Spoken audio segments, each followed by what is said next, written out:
Voilà les amis, j'ai enfin mon Saint Graal, le jeu que je voulais depuis tant d'années et qui m'a coûté, bah voilà, clairement c'est le jeu le plus cher de ma collection.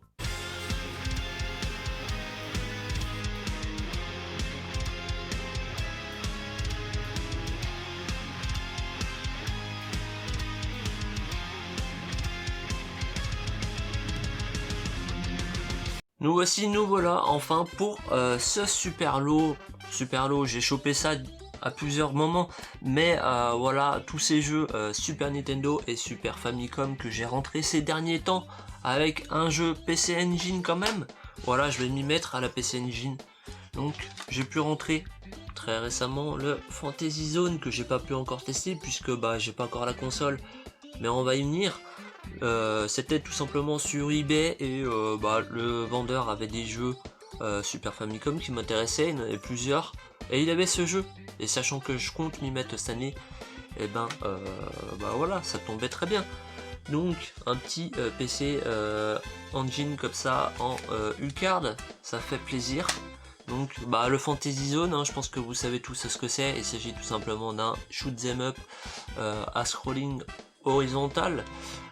Si je me trompe pas, parce que je confonds toujours, tout kawaii, tout mignon, que j'avais déjà donc sur la Game Gear.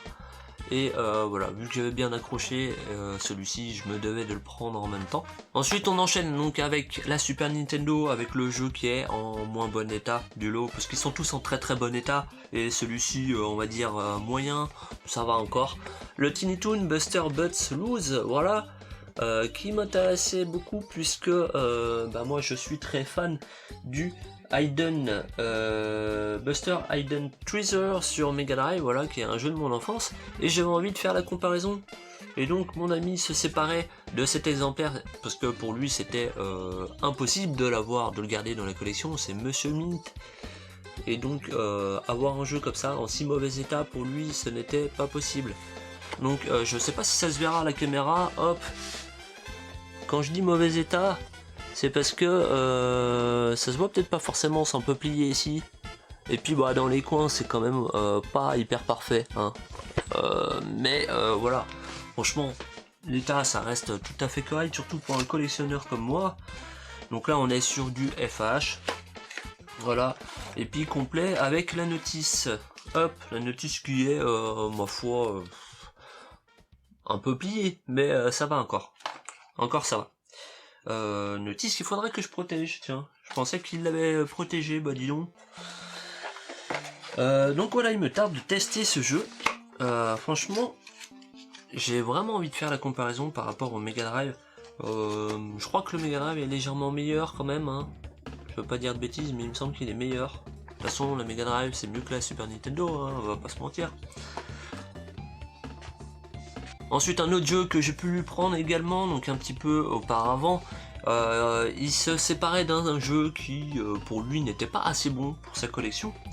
Et bah du coup, moi j'avais envie d'avoir un jeu un peu mint dans ma collection, et voilà, c'était l'occasion. Un jeu très très classique que j'avais déjà revendu à JV Retro 74. Il s'agit du Donkey Kong, voilà, Country, donc le premier du nom, qui est, vous voyez, dans un état relativement propre, hein, on va pas se mentir, voilà.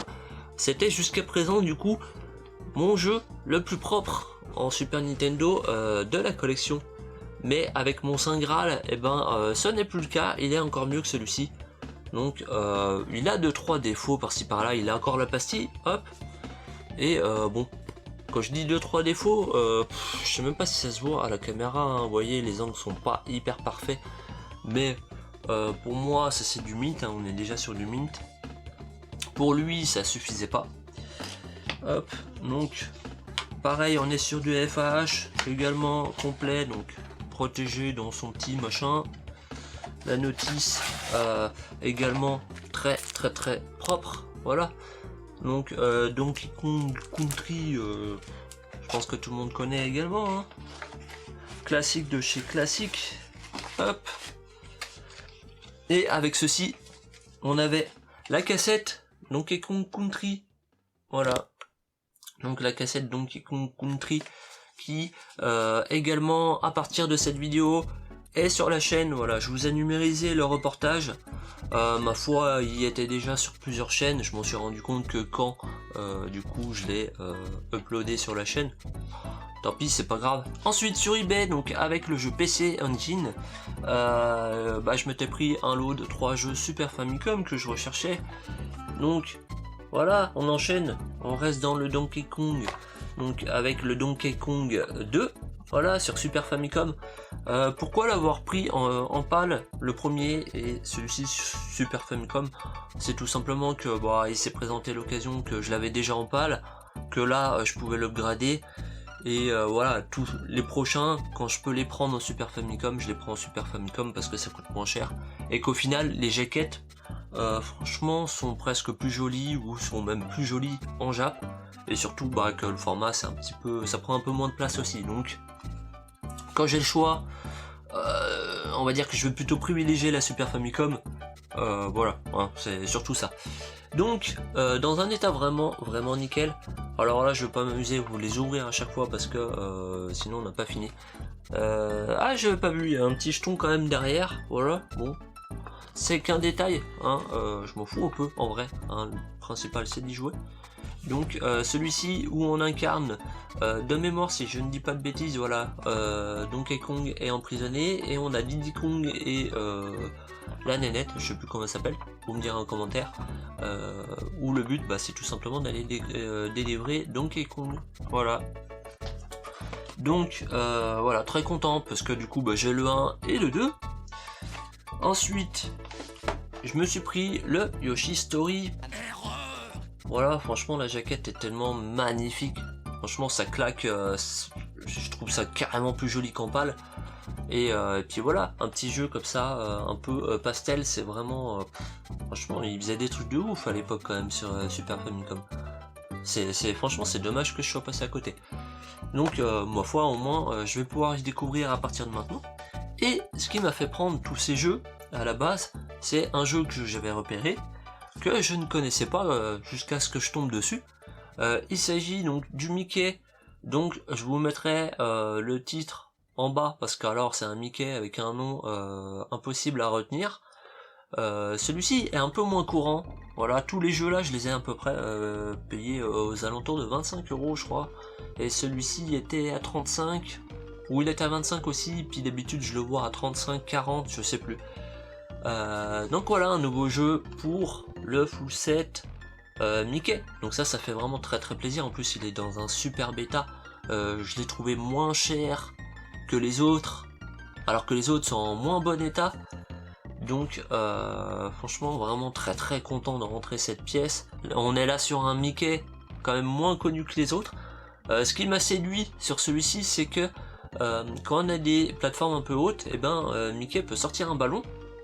Il gonfle son ballon, il s'envole avec le ballon comme ça, donc ça je trouve ça hyper original. Et donc on complète le set Donkey Kong, puisque dans la vidéo précédente où je vous disais que chez ma boutique fétiche Old School Gamer, je leur avais pris des jeux, et j'avais ramené des jeux, blabla, j'avais pris un autre jeu, un jeu Super Famicom, et tout simplement le Donkey Kong 3, donc là qui est un état un peu moins bon que les autres, mais ça reste tout à fait correct, voilà. Surtout pour le prix que je l'ai payé, voilà, il n'y a rien à dire, hein, il est complet. Donc, franchement, vous voyez, les notices dans ces jeux sont toujours extraordinaires. Les boîtes, des fois un peu moins, mais encore par rapport à ce qu'on trouve chez nous. Donc, dans cet opus, on incarne ni Diddy Kong ni Donkey Kong, on incarne donc du coup la fille, donc voilà, je sais plus comment elle s'appelle, et un autre balèze. Où le principe là c'est d'aller délivrer Diddy Kong et Donkey Kong, si je dis pas de bêtises, hein, je crois que c'est ça l'histoire. Donc voilà, on reste sur le même principe de la plateforme. N'hésitez pas à me dire en commentaire quel est votre préféré entre les trois. Voilà, moi personnellement j'ai testé que celui-ci, donc voilà, je pourrais me faire mon avis sur les deux autres. Mais voilà, votre avis m'intéresse, donc n'hésitez pas. Et donc pour finir cette vidéo avec mon Saint Graal, j'ai pu rentrer donc grâce à mon ami, pareil, Monsieur Mint, on va l'appeler sous le nom de code de Monsieur Mint. Voilà, si un jour sa collection pop sur YouTube, vous allez voir, c'est quelque chose. C'est vraiment quelque chose. J'ai jamais vu ça personnellement.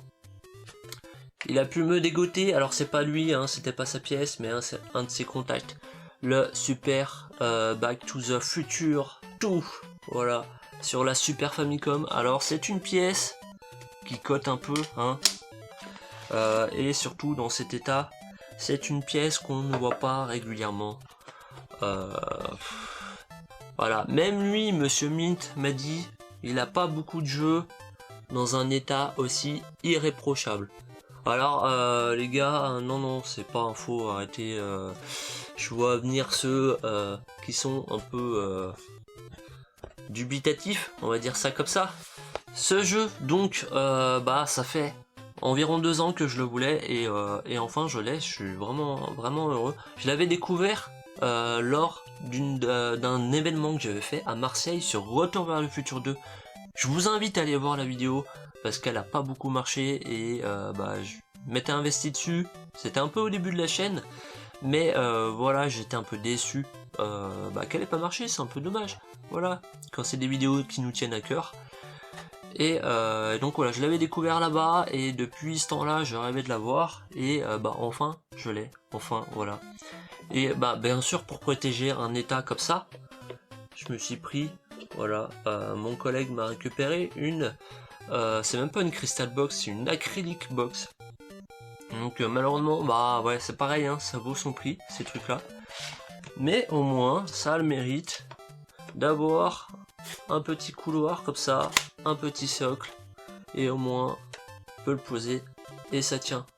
Et donc, franchement, dans la collection, pour la pièce maîtresse de ma collection, je me devais d'avoir une boîte comme ça, tout simplement. Donc, pour ce jeu, voilà, qui est mon Graal, très certainement, d'ici quelques temps, pas trop longtemps, vous aurez un espèce d'avis à vif sur le jeu, savoir est-ce qu'il est pourri, est-ce qu'il est bien. Voilà, Conquerax en a parlé il n'y a pas si longtemps, et selon lui, il n'était pas terrible. Je vous donnerai mon avis, voilà, donc restez connectés, et surtout activez la cloche pour ne pas le louper.